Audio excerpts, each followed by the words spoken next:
Bonjour à tous et à tous les amis, c'est Chris et aujourd'hui on se retrouve pour une nouvelle vidéo et on va se retrouver pour une nouvelle astuce Kama d'une zone que je farm énormément depuis quelques jours, depuis que j'ai testé en fait.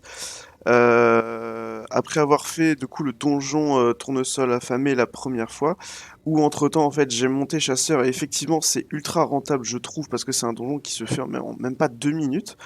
Là, j'ai trouvé une autre zone qui, à la fois, va vous donner de l'XP pour les persos qui ne sont pas 200, va vous donner du drop intéressant, que ce soit au niveau des ressources et surtout au niveau des viandes, parce que je rappelle, chasseur va être primordial pour cette astuce. Alors, il faut chasseur niveau 60 seulement, entre guillemets, donc c'est pas trop dérangeant non plus, il faut le monter. Et c'est une zone qui est ultra rapide à taper. Alors, il y aura quand même deux, trois petites choses à savoir avant. C'est que déjà, moi, je joue toujours solo, donc je vais me baser sur mes drops solo et après on va faire un calcul rapide en multipliant par 4 ou par 8 si vous êtes en team. Mais il faut aussi surtout dans un premier temps chasseur en fait, ça va être primordial pour cette astuce là, sinon vous allez diviser vos bénéfices par 2.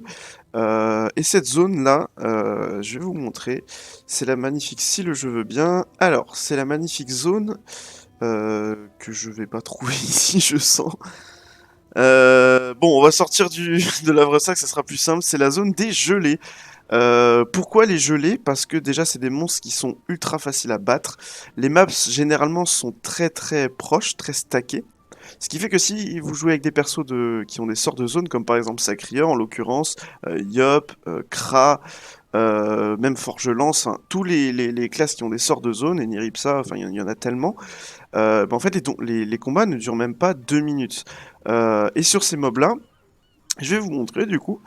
Par exemple, si on prend la gelée bleue, vous allez avoir à la fois la gelée bleutée, donc qui, bon voilà, coûte 140 km à unité, c'est pas grand chose, mais c'est toujours ça, il y a un taux de drop qui est assez élevé, on n'est pas obligé d'avoir de la prospection ou de mettre des idoles. Ça, c'est aussi un autre avantage à cette zone, c'est que peu importe votre PP ou vos idoles ou votre PP de groupe ou solo, je veux dire, et ben vous allez quand même générer énormément de Kama. Vous allez aussi avoir le Blue Jelly qui va nous servir, et ça faudra pas l'oublier, à la fin pour craft le multi-jelly qui, mine de rien, mis bout à bout, ça coûte un petit peu. Et ce qui nous intéresse surtout, c'est les viandes ladres qui coûtent 400 Kama unité, sachant que vous êtes quasiment sûr d'en avoir une par monstre que vous tapez et que les combats durent même pas 2 minutes. Vous pouvez en générer des centaines par heure. Et ça, je rappelle, c'est tout en étant en solo. Si vous jouez en team de 4 ou en team de 8, évidemment, ça multiplie les gains. Il y a aussi les gelées fraises, donc là par contre la gelée à la fraise coûte 540 km unité, ce qui n'est pas rien.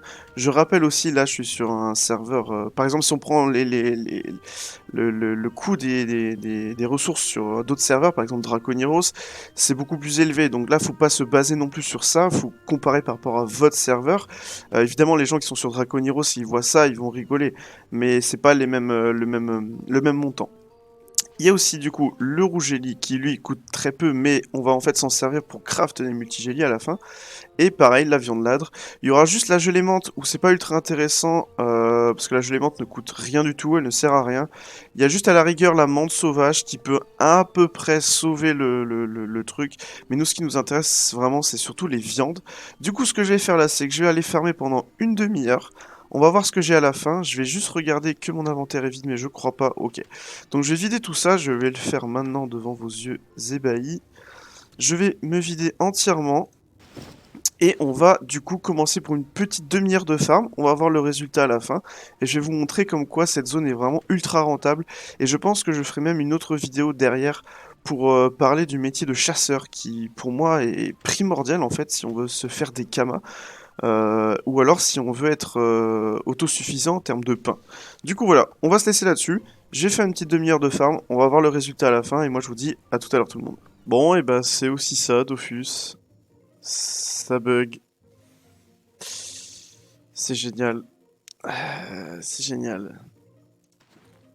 Bon, bah ouais, on va essayer de d'arranger tout ça, hein?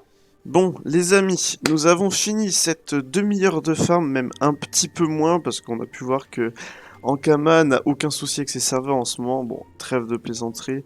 Ça peut arriver qu'il y ait des problèmes, hein, dans tous les cas, c'était pas non plus trop dérangeant. J'ai juste eu 2-3 décos, maintenant ça va mieux.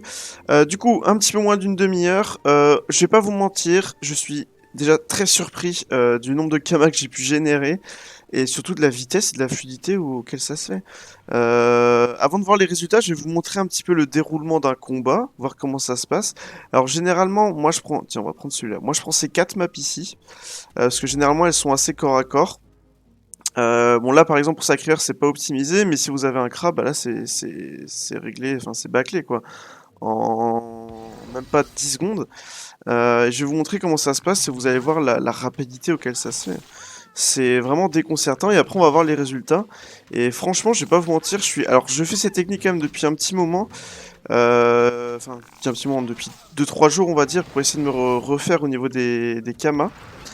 Et sauf que évidemment quand on farm on regarde pas toujours l'heure et tout, on voit pas trop le temps qu'on passe. Là en une demi-heure honnêtement je m'attendais à beaucoup moins de kama et surtout de viande. Parce que le gros avantage que vous avez trouvé à cette technique là c'est que vous pouvez à la fois soit vendre les viandes pour faire des kamas, soit les utiliser pour monter votre métier chasseur si vous n'êtes pas déjà chasseur niveau 200. Et c'est ça qui est fort. Alors du coup, le combat a duré 47 secondes, bon la map était un peu dégueu, j'ai eu 5 viandes, 2000 kamas. 2 gelées fraises, donc là on est à 3000 déjà. Plus tout le reste, on est quasiment à 3500 kamas en même pas une minute. Bon, là pour le coup, le groupe, c'était pas un groupe de 8 et la map était pas terrible. Mais généralement, les maps sont beaucoup plus collées. Et sur les groupes de 8, ça monte très très haut. On va aller dans le havre-sac et je vais vous montrer que ce que j'ai déposé dans le coffre est resté dans le coffre tout à l'heure. J'avais pas de multigélie sur moi non plus. J'en avais pas, j'avais check. Donc je me suis fait 23 sachets qu'on va ouvrir. Et on va voir du coup le résultat final. Déjà, juste en termes de ressources, on est quasiment, je dis bien quasiment à 200 000 kamas. Juste en termes de ressources, on est à 281 viandes, c'est énorme. Sans compter les multigélies. Parce que là, les multigélies, on a quasiment pour 10 000 kamas. Du coup, ça nous fait à peu près 200, allez, on va dire 210 000 kamas pour arrondir, parce que j'ai perdu un petit peu de temps avec les décos. 210 000 kamas en une demi-heure, ce qui fait que si j'avais fait une heure, ça nous aurait fait 420 000 kamas. Ça, je rappelle, c'est en étant en solo. Et bon, après, j'allais dire sans avoir de trophée, sans avoir d'idole et de PP, c'est pas trop grave parce qu'en soi, là, vous droppez à chaque coup. Mais ça, c'est en solo. 420 000 kamas en une heure en solo. Et pareil, c'est sur le serveur du coup de mon Sacré-Cœur, donc qui est Tilesia. Donc il faudra bien comparer par rapport à vos serveurs. Si jamais j'avais été à 4, ça aurait fait plus de 1 M6, les gars. À 4. Je dis bien à 4. Un M6 à 4 en une heure, hein, je rappelle. Sachant que c'est une zone qui est très très chill, vous pouvez mettre une petite série à côté, une petite vidéo YouTube de Chris, petite musique, vous pouvez mettre ce que vous voulez, c'est très très chill à farm. Et si j'avais été évidemment avec une team de 8, bah, ça m'aurait fait plus de 3 millions 3 je crois, si ma mémoire est bonne, j'avais fait le calcul juste avant. 3M3 en une heure avec une team de 8. Alors évidemment, team de 8, c'est pas le plus intéressant et tout le monde ne joue pas une team de 8. Généralement, c'est plus une team de 4.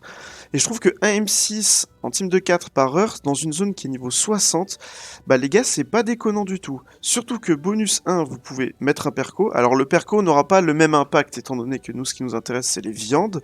Mais vous pouvez toujours mettre un perco, ce qui va multiplier enfin, ce qui va augmenter vos bénéfices. Et voilà, c'est déjà énorme, je trouve. Donc cette technique, j'utilise depuis, comme je vous ai dit, pardon, comme je vous ai dit depuis 2-3 jours. Et je pensais pas à des résultats aussi probants, quoi. Honnêtement, je pensais pas à des résultats aussi probants. Les viandes, moi, je vais les vendre parce que j'en ai pas besoin pour mon métier chasseur qui est déjà plus du niveau 100. Là, c'est des viandes niveau 60, ça va pas beaucoup m'XP.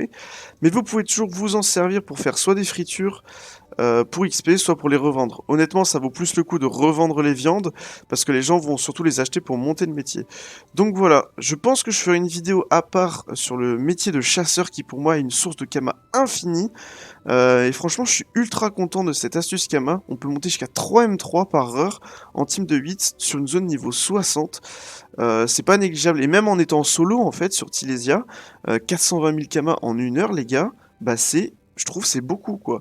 C'est parce qu'il faut quand même prendre en compte le fait que c'est farmable par tout le monde en fait. C'est une zone qui est que niveau 60, les mobs sont pas du tout compliqués à taper, ils ont pas de résistance, ils ont rien de particulier, ils se mettent tout le temps au corps à corps, donc si vous jouez un Sacré-Cœur comme moi, bah, c'est bénef, c'est tout donné quoi. Donc voilà, j'espère que la vidéo vous aura plu, n'hésitez pas à en profiter un max les gars de cette astuce parce que franchement c'est une dinguerie. Merci d'avoir regardé la vidéo.